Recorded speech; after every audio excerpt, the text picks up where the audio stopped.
I used to think the faint humming in the walls was just from old wiring. No one ever told me that those very walls were slowly killing me. The town of Maplewood, Ohio, always had mornings so quiet they felt almost sacred. Sunlight slipped through my curtains, brushing across the wooden table that had faded with time. This house had stood on the corner of Birch Street for over half a century, witnessing every breakfast, every evening, and every small argument within my family. My name is Margaret Collins. I am 67 years old and have been widowed for 4 years. After my husband Harold passed, I stayed in this house, alone, with nothing but the wind, the creaking floorboards, and my memories. Each morning, I made myself a cup of strong black coffee and sat by the window, watching the mist fade over the meadow. Those little rituals made me feel alive, even though everyone I loved had already gone. My son, Thomas, 40, was a man too busy to stay home longer than a single dinner. He once secured a $100 million investment for a new housing development, but the project collapsed disastrously. I never learned the details, only that, since then, Thomas had grown short-tempered and avoided any talk of money. There was a restless look in his eyes, something uneasy he couldn't hide. My daughter, Emily, 37, was different. She had just divorced and moved back in with me for a change of atmosphere, as she put it. She was quiet, gentle, but often locked herself in her study. I didn't pry, but I knew she had studied biomedical engineering with a specialization in the effects of electricity on the human body. That morning, as I washed my coffee cup, I heard a strange sound. At first, it was nothing more than a faint mosquito-like buzz somewhere behind the wall, but it grew clearer. A continuous, steady hum. I turned off the faucet. The kitchen fell silent except for that sound, as if someone had turned on a hidden device inside the wall. Frowning, I stepped closer to the light switch. The hum grew louder and the ceiling light flickered twice. A chill ran through me. Goosebumps prickled up my arms. The house was old, yes, but the electrical system had been functioning properly since Thomas had last fixed it the previous year. I stood still for a few seconds, listening. The sound vanished. I tried to calm myself. It must be a short circuit, but something deep inside me felt uneasy. My heart raced, my breathing grew heavier, and for a moment, the room spun. I washed my hands and sat down, staring out into the garden. The sunlight was soft. Everything looked perfectly normal, and yet I couldn't shake the feeling that something inside those walls was watching me. If you've listened this far and feel that same chill I did that morning, make sure to subscribe to the channel. Here we share true life stories, stories that seem peaceful on the surface but hide more than they reveal. Stay with me till the end, and you'll understand how a faint humming sound changed my life forever. The morning dragged on slowly. I still felt weak. When Thomas stopped by that afternoon, I thought about telling him about the sound, but I didn't. He was on the phone, his voice tense, discussing a new investment and the final 6-week deadline.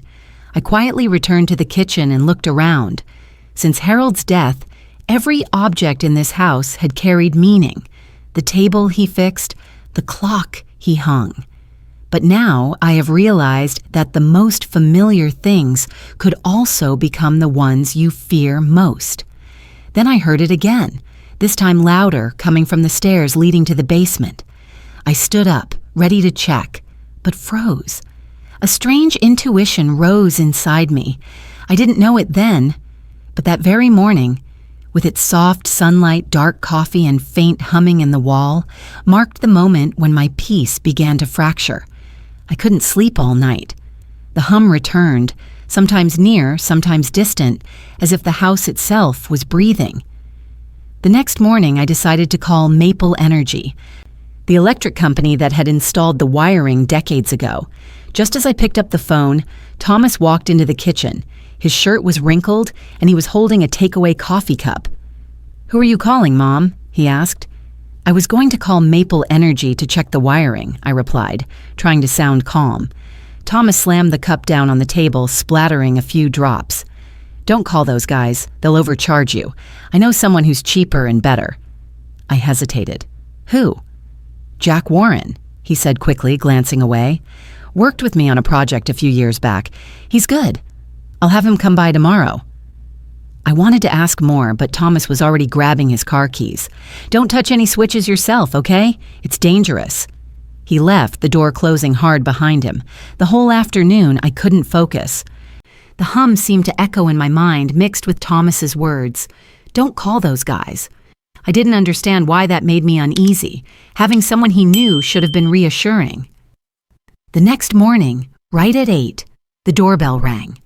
I opened it to find a man in his 50s wearing a blue work uniform, a name tag on his chest reading, Jack Warren Electrical Services. He gave a polite nod and a faint smile. Good morning, Mrs. Collins. Thomas asked me to check your electrical system. I heard you've been having some trouble. His voice was warm and calm, comforting enough to ease me a little. I let him in. Jack opened his toolbox and pulled out a small voltage meter. He walked around the house, testing outlets and switches. He mainly worked in silence, frowning only when the meter's light blinked erratically. I stood by the door. Is something wrong? He didn't answer right away. Kneeling by the switch near the kitchen, he removed the faceplate and inserted a probe into the wall. A soft click sounded, and then he looked up at me, puzzled. Mrs. Collins, do you have the house's wiring diagram? I think Thomas has it. Why? Jack exhaled slowly. There's an auxiliary line that doesn't appear on the diagram. I blinked. What does that mean? It's running against the main circuit's direction, he said, his brow tightening. Then it branches off toward the second floor. The second floor? I repeated. That's just my bedroom. The air in the kitchen suddenly felt heavier. Jack braced a hand on his knee, staring at the exposed wires. His expression turned conflicted, as though he were debating whether to say something. I'm not sure what this system is, he said slowly, but it's definitely not part of a standard household network. A chill spread through me. Are you saying someone added it? He nodded slightly. Looks that way. And it's hidden so well that only someone who knew this layout intimately would find it. I looked around my familiar kitchen, the curtains, the teapot set, Harold's old wooden chair, and yet everything suddenly felt foreign. Jack stood, wiped his hands with a rag, and looked at me, his tone low but deliberate. Mrs. Collins, there's something in this house you're not supposed to know about. At least, not yet. I froze, torn between confusion and fear. He said nothing more, just packed up his tools and told me he'd return in the afternoon to check the basement wiring. When the door closed, I was alone again in the dim yellow light of the kitchen. The hum returned, faint but steady, like a whisper threading through the old wooden walls. And for the first time, I was terrified of my own home. That afternoon, Jack returned right on time. He brought a small flashlight, a tool bag, and a graver expression than that morning. I tried to make a pot of tea out of courtesy, but my hands were shaking so severely that boiling water spilt across the table. He simply said quietly, "It's all right, Mrs. Collins. Everything will make sense soon." Jack said he wanted to check the basement, the place connected to the primary electrical circuit of the house. I had never liked that area. Since Harold's death, I'd hardly gone down there. Damp, dark, smelling of old paint and dust. It always made me feel suffocated. But today, something urged me to follow him. The wooden stairs creaked under our feet. With each step, that familiar hum grew clearer. It no longer sounded like a mosquito, but deeper, denser, like the vibration came from the house itself. When we reached the bottom, Jack turned on his flashlight. The white beam swept across boxes of old things, photo albums and keepsakes from when my children were little. "Where's it coming from?" I asked. Jack stopped by the corner of the wall behind the furnace. He pulled off his glove and pressed his hand against the plaster. "Here." He took out a utility knife, carefully cut a line, and gently pried open the wall. Dust fell as a small cavity appeared, just big enough for a hand. Inside was a metallic device, about the size of a lunchbox, with a smooth silver surface and a tiny red light blinking steadily. I gasped. "What is that?" Jack leaned closer, examining the wiring. Thin copper strands, as fine as hair, ran from the device into the main conduit, then straight up toward the ceiling. He pulled out his meter, measured the current, then looked up at me and spoke slowly. "This isn't a standard electrical component. It's not a voltage stabilizer, and it's not a sensor either." "Then what is it?" Jack met my eyes, his expression a mix of confusion and anger. "It's a bioelectric pulse transmitter, the kind you'd only see in a neuroscience or biomedical research lab." I stepped back. "Is it dangerous?" He nodded slightly. "This system emits weak electrical pulses, cycling at variable frequencies. If someone sleeps in the room directly above, their body would continuously absorb those low-level currents." I froze. He continued. "At first, it causes insomnia, dizziness, and an irregular heartbeat. After a few months, it can disrupt cardiac rhythm, weaken the body, even trigger a stroke. It looks exactly like natural aging." My hands gripped the railing tightly, my heart pounding against my ribs. Every bit of exhaustion, every headache, every racing heartbeat I'd blamed on age suddenly took on a terrifying new meaning. Who would do something like this to me?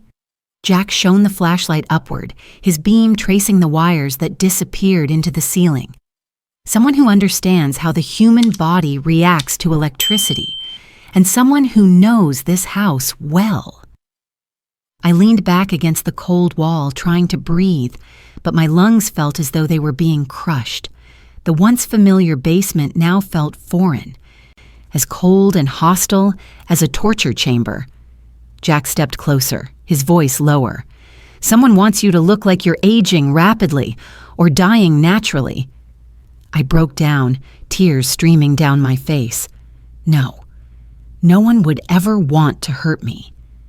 Jack didn't answer. He simply turned off his flashlight, then switched it on again, scanning the wires that ran toward the second floor. "I won't let this continue," he said. "But you must listen to me. Don't tell anyone about this, not even your children." I nodded, trembling. As we climbed back up, the hum seemed to fade, but I knew that was only in my head. When the basement door closed behind us, I could still feel the cold air seeping through the crack, carrying a fear I had never known before. That night, I lay in bed without turning off the light. In the pale yellow glow, I thought about everything Jack had said, and for the first time in my life, I wasn't sure I understood my house or the people I loved at all. The next morning, I woke earlier than usual. Dawn hadn't broken yet, and fog blanketed the backyard. Cold air seeped through every gap in the doorframe. I didn't dare turn on the lights, afraid I'd hear that hum again. When Jack arrived, I was already sitting at the dining table, waiting. He carried a few sheets of notes and looked more serious than he had the day before. "Mrs. Collins," he began, "I need to ask you a few questions. They may be hard to hear." I nodded. "Go ahead." Jack spread out the electrical diagram he'd sketched the night before. "Who last worked on the wiring in this house?" I looked at the drawing, the lines twisting like spiderwebs. "Thomas did," I said softly. "He hired the crew from his company. Said the old system was unsafe and needed a full replacement." Jack paused mid-note. "Are you sure? It was his people, not an outside contractor." "Yes. He supervised the work himself. He even bragged about saving us a few $1,000s. Jack lifted his head, his expression thoughtful, eyes narrowing in a way that made me uneasy. "What about Emily? Was she involved?" I blinked. "Yes. She studied biomedical engineering, said she wanted to help her brother check the safety sensors. I even saw the two of them in the basement for hours, talking about temperature and current monitoring systems." Jack set his pen down and sighed. "Then they knew exactly what they were doing." My chest tightened. What are you saying? That's impossible. They're my children. They'd never do something like that. Jack looked straight at me. I wish I were wrong, Mrs. Collins, but no one outside the family could have installed that device so precisely, and no one else would know your habits or where your bedroom is. I shook my head as tears welled up. Thomas may be short-tempered, but he isn't cruel, and Emily, she's gentle. If I so much as cough, she rushes to bring me medicine. Jack didn't respond right away. When he finally spoke, his voice was low, almost a whisper. I was someone's son once, too, and I couldn't save my mother. I looked up. His eyes had changed, no longer the detached stare of a technician, but the haunted look of a man carrying an old wound. He spoke slowly. My mother died 10 years ago. My cousin tricked her into signing away our land. I knew, but kept quiet. I thought family matters shouldn't be meddled in. By the time she found out, it was too late. He paused, voice rough. Since then, I swore I'd never let anyone be destroyed by their own family while others stayed silent. The room fell quiet. I clenched my hands, torn apart inside. Images of Thomas and Emily flashed in my mind, their laughter as children, their tiny hands gripping mine as they slept. It can't be true, I told myself. But somewhere deep down, a seed of doubt took root. Jack folded up the wiring diagram and stood. I need more time to investigate. You should be careful, and don't mention any of this to anyone. I looked up at him, my voice trembling. Do you think my life is in danger? Jack didn't answer right away. His eyes swept the room before he said quietly, I think someone doesn't want you living much longer. After he left, I sat motionless for a long time. Morning light streamed through the window, gentle as always, but it no longer felt warm. All I could hear was the faint hum in my head, steady as the heartbeat of the house, or perhaps of the fear growing inside me. The next morning, Jack arrived earlier than usual. He no longer looked as calm as before. As soon as he stepped through the door, he whispered, Mrs. Collins, you have to leave. Today. I froze. Go? Why? Jack glanced around and lowered his voice. I've rechecked the entire electrical system. There's an additional auxiliary line running into a small amplifier in the basement. Someone is controlling it remotely, possibly by phone or computer. If they detect that I've tampered with it, they'll know immediately. My heart pounded.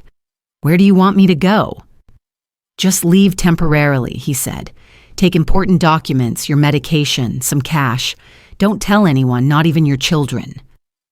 I nodded, though my legs felt like jelly. While Jack went outside to pretend to recheck the wiring, I quietly went up to my room. Each step on the stairs sounded like a countdown. I opened the safe and took out the box with papers, savings books, land deeds, a few unsigned will pages, and an old photo of Harold with the 2 kids. Just as I stuffed everything into my bag, someone knocked on the door. Mom, Emily's gentle voice called. I took a deep breath and opened the door. She was standing there with her hair tied back, holding a glass of orange juice. You're up early, Mom. You look tired today. Couldn't sleep last night, I answered, trying to keep my voice steady. Emily tilted her head and glanced at the bag on the bed. Are you going somewhere? I forced a smile.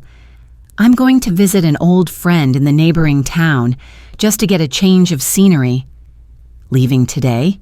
She asked, voice soft but her eyes sharp. Yes, I want to go this morning. Emily smiled faintly and came over to give me a hug. Be careful on your trip. I'll clean your room for you.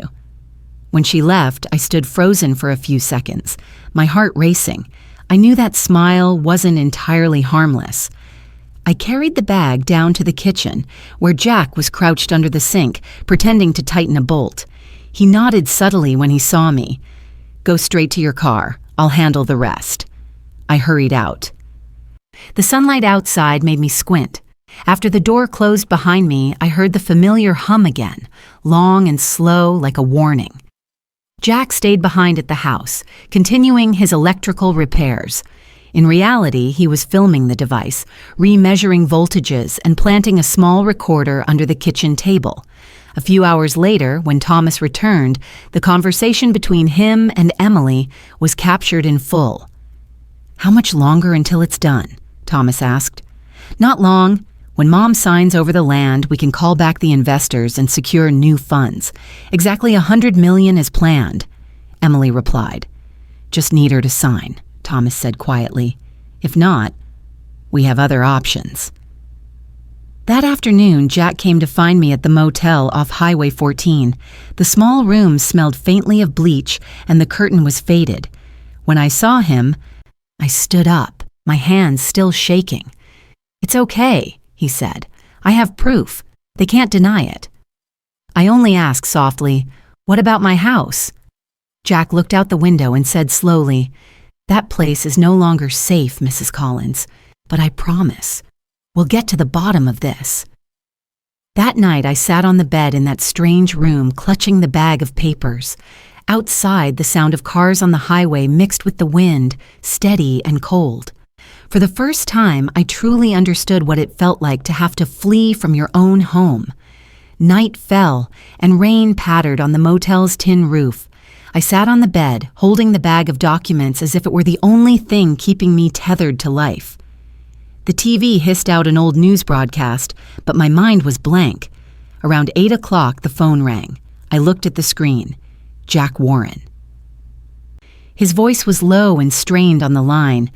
"Mrs. Collins, they know you've disappeared." A chill ran down my spine. "What do you mean?" "I just overheard a call between the two of them. Emily said, 'It's time to increase the voltage.' Thomas said, 'It has to be finished tonight. It can't be prolonged.'" I choked on my words. "You mean they plan to—" "Yes," Jack cut in. "They plan to end this tonight. Don't leave the room. I'm on my way." I stood up, my heart pounding loud enough to hear. Outside, the rain intensified and thunder rumbled in the distance. I drew the curtains and looked out over the deserted parking lot. The neon sign of the Meadow Inn reflecting dimly on the wet pavement. The phone buzzed again. A message appeared. "Mom, we just want to talk. You're paranoid." Sent from Emily. A second later, another message arrived.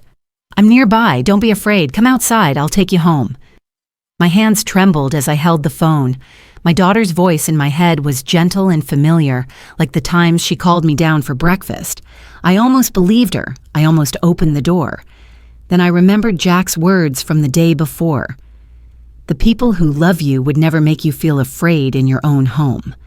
I stepped back, my chest heavy. The phone rang again. This time it was Jack. "Don't open the door. I'm 10 minutes away. If anyone knocks, bolt the door and don't make a sound." Before I could reply, there were noises in the hallway, the slow steps of shoes stopping outside my door. A familiar male voice called, "Mom, open up. It's me, Thomas." I clenched the phone. "I just want to talk. You're being misled." "He's only after your money," Thomas continued in a calm, eerie voice. I didn't answer. I heard a key go into the lock and turn, but luckily the deadbolt was still engaged. I backed into a corner of the room, my heart pounding like a drum. The phone rang again. "Jack. Go out the back. There's an exit by the vending machine. I'm there. Hurry." I grabbed my coat and the bag and opened the small back door. Cold wind and rain hit my face, making me gasp. I ran down the corridor, my shoes slipping on the wet floor. In the distance, I saw the silver headlights of a truck, Thomas's van, sweeping blinding beams across the parking lot. "Where are you?" Jack shouted over the phone. "I can see his vehicle," I yelled. "Keep low and run straight to the back lot." I did as he said. Rain lashed at me, stinging, the cold cutting through my clothes. As I rounded the corner, Jack's van flashed its headlights twice. I lunged for it, opened the door, and climbed in. Jack hit the gas as soon as I shut the door. The van sped down the dark road, water spraying from under the tires. Thomas's headlights were close behind. "I sent all the photos and recordings to the police," Jack said urgently, "but they need time to verify. We have to keep distance until they can block the road." I looked in the rear view and saw Thomas's vehicle getting closer. Inside the van, the wind howled and the rain pounded the windshield. My heartbeat felt like it would explode. "Why would my children do this?" I asked, my voice barely there.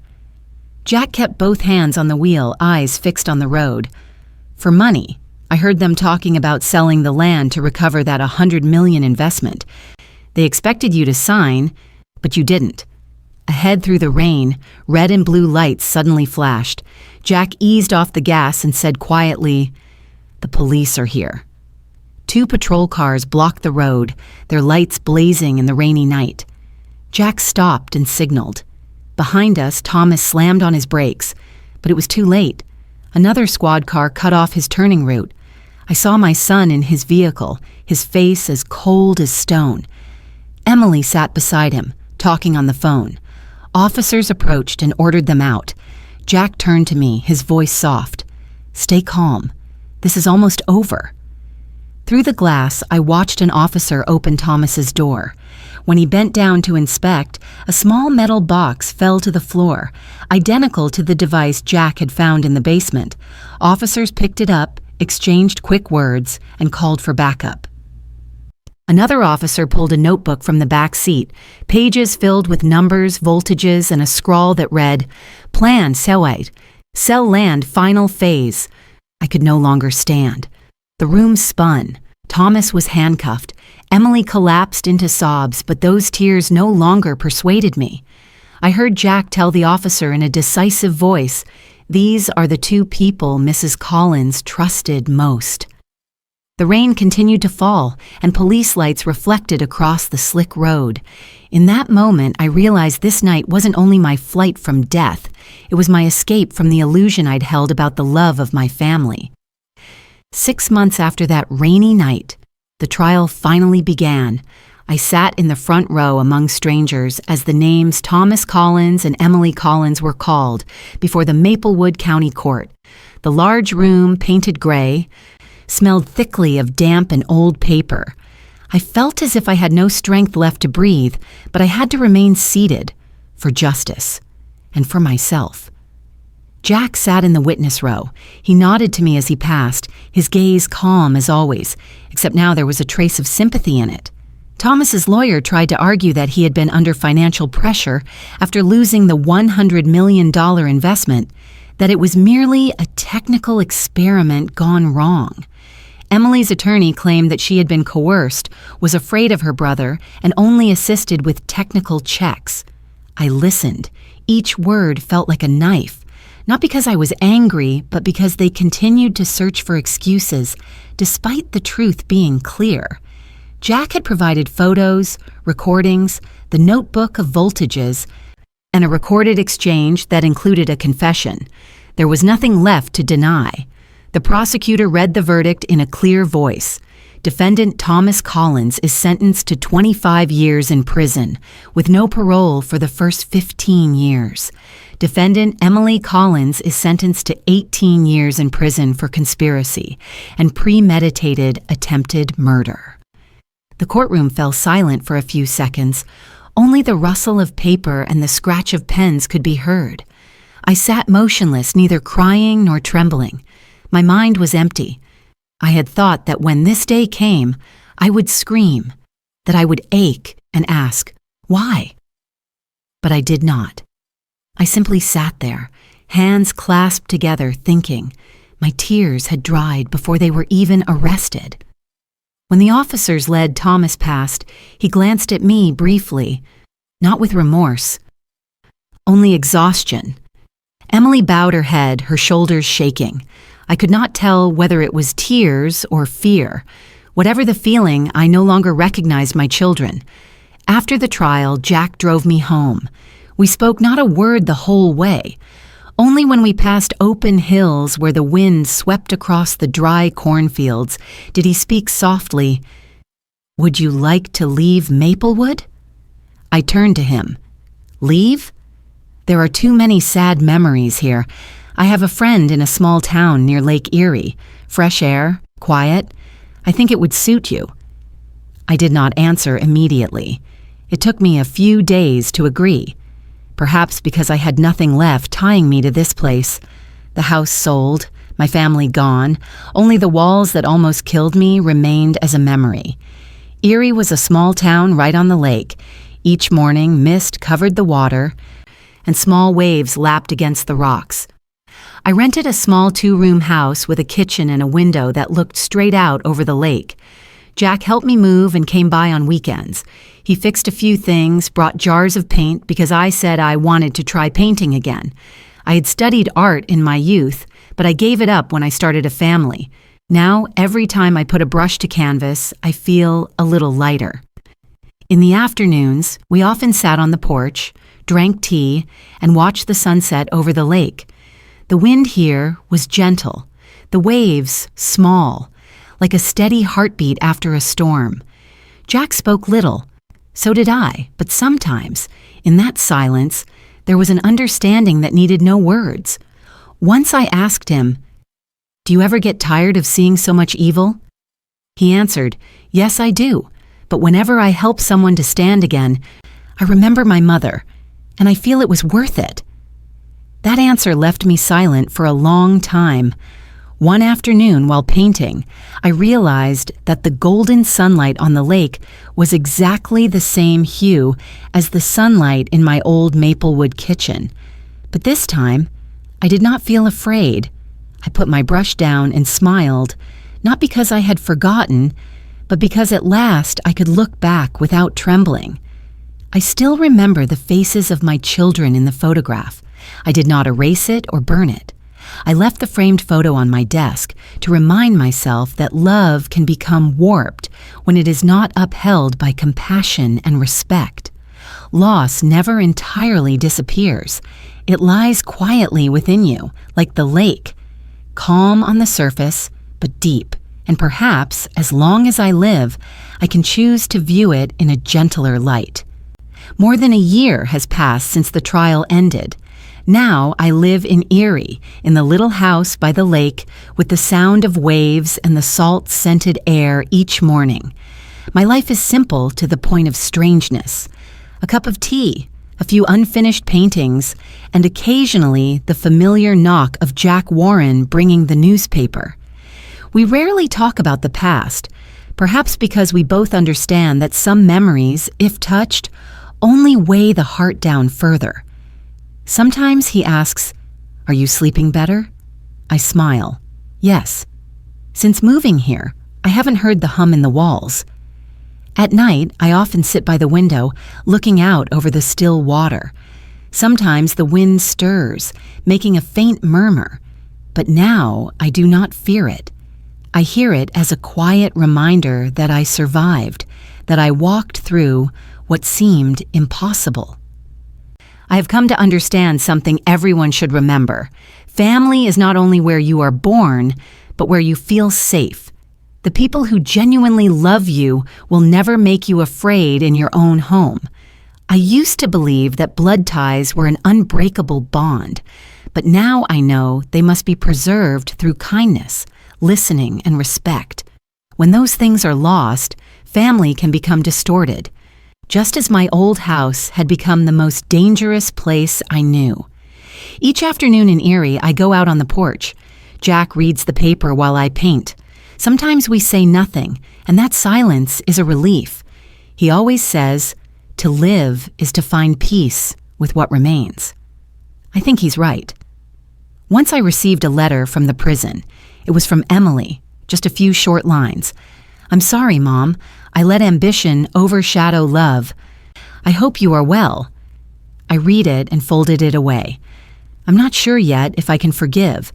However, I do know that I no longer harbor hatred. I only hope that my children will one day learn what I have learned, that love cannot coexist with greed. I hung a new painting on the wall, the sun setting over the lake, soft golden light spilling on the water. I called it Home. Not because it is where I live, but because for the first time in many years, I feel truly at peace. And if you have listened this far, I want to say this. Take a moment to call your parents. Ask if they are doing well, if they feel lonely, or if they are afraid. Sometimes a single call or a single word can prevent needless pain. Do not let silence kill the ties that bind.